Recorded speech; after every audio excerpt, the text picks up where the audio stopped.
Hi guys. ඉතින් කොහොමද?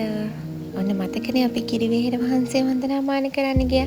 ඉතින් මම කිව්වා ඒ යනකොට කතරගම දේවාලෙ ගිහිල්ලා වීඩියෝ එකක් දාන්නම් කියලා. ඉතින් මේ අපි කතරගම දේවාලෙට යන මග ඉතින් අර කිරිවෙහෙර වහන්සේට ගිහිල්ලා එනකොට අතරමඟ මේ වගේ ලස්සන පාරක් තියෙනවනේ. ඒකේ වඳුරෝ ඊට පස්සේ අලියැත්තු වගේ ගොඩක් සත්තුත් ඉන්නවා. ඒ වගේම මල් විකුණන අය, ඊට පස්සේ පළතුරු වටි විකුණන අය, ඔහොම අයත් ඉන්නවා. ඉතින් ඒ අයත් බලාගෙන තමයි කතරගම දේවාලෙට මේ යන්නේ. ඉතින් ඔන්න කතරගම දේවාලේ පිවිසුම මේ විදිහට තමයි දේවාලය ඇතුළට පිවිසෙන්න තියෙන්නේ. රුහුණු කතරගම දේවාලය.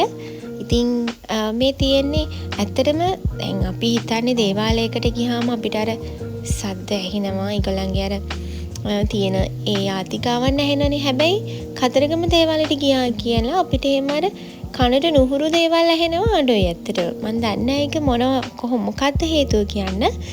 බෝධීන් වහන්සේ අෂ්ටඵල බෝධීන් වහන්සේ වැඩ ඉන්නවා. ඊට පස්සේ එතන මෙහා පැත්තේ දේවාලෙ තියෙනවා. හරියම සෞම්‍ය ගතියක් තියෙන්නේ. කිසිම මේ අර කලකෝලාහලයක් නැහැ. ඉතින් අපිට නිදහසේ ගිහිල්ලා වන්දනාමාන කරලා එන්නයි තියෙන්නේ. මේ පූජාව පටන් ගන්නකම් හැමෝම වටේට වෙලා ඉන්නවා. ඇතුලේ යාතිකාවක් කියනවා ඒ වෙද්දි. ඒ ටික කරලා තමයි උදේ පූජාව පටන් ගන්නෙ. උදේ පූජාව මට මතක හැටියට අපි එතෙන්ට 10 වෙනකොට ගියා. 10:10 වගේ වෙද්දි තමයි පූජාව පටන් ගත්තේ. ඉතින් මේ අතු පන්දලම මේවා අලුත් වැඩියා කරනවා. ඒ පෙරහැර කාලෙට ඒ අලුත් වැඩියා කරනවා. අලුතෙන් අතු පන්දලම දානවා. ඉතින් ඇත්තටම මේ අප්‍රේල් අවුරුද්දට ගියා නම් ඊට වඩා ගොඩක් චාරිත්‍රයක බලා ගන්න තිබ්බා. ඉතින් කොහොම හරි යන්න අප්‍රේල් වලට යන්න අවුරුදු දවසේ යන්න. එතකොට ඒගොල්ලෝ කිරියොත්තුරුලා දේවාලේ වහලා ඒ දේවල් කරනවා. මේ ඉතින් අපි අනිත් දවස් වලට ගියපු නිසා මේ විදිහට තමයි පූජාව වැඩ කටයුතු කරන්නේ. කොහොම හරි හැමෝම මේ පොලිමට ඉඳලා තමයි යන්න ඕනි. එතකොට ඊට පස්සේ මෙන්න මේ විදිහට මුරු තැන්පත් තියෙන්නේ. මුරු තැන්පත් දෙනවා. ඉතින් ওই වගේ චාරිත්‍ර ටිකක් තමයි සාමාන්‍ය දවසට සිද්ධ වෙන්නේ. අතරට අරන් ගියාට පස්සේ ඉතින් පූජා වට්ටිය අරගෙන ඒගොල්ලෝ ඒ කන්නලව්වේ ටික කරලා ඊට පස්සේ එහෙම පූජා වට්ටිය දීලා ඊට පස්සේ සින්දූර් ගන්නවා. ඉතින් ඕවා තමයි ඇත්තට මෙතනදි වෙන්නේ. ඊට පස්සේ අපි චුට්ටක් ඉඳගෙන හිටියා එළියට වෙලා.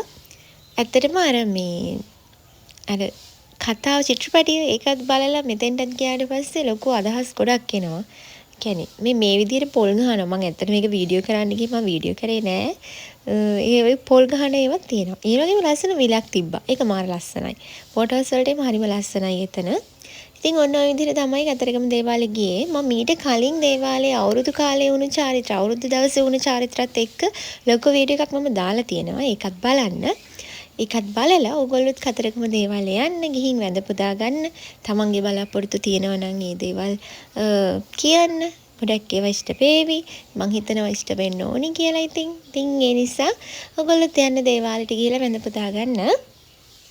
එහෙනම් හම්බන්තොට කතරගම මාතර ওই සයිඩ් එකේ අපි ගියපු ගොඩක් තැන් තියෙනවා. ඒ වගේ වීඩියෝස් ඉස්සරහදී දෙන්නම්. ඒවත් බලන්න. එහෙනම් මං ගිහින් එන්නම්. බයි.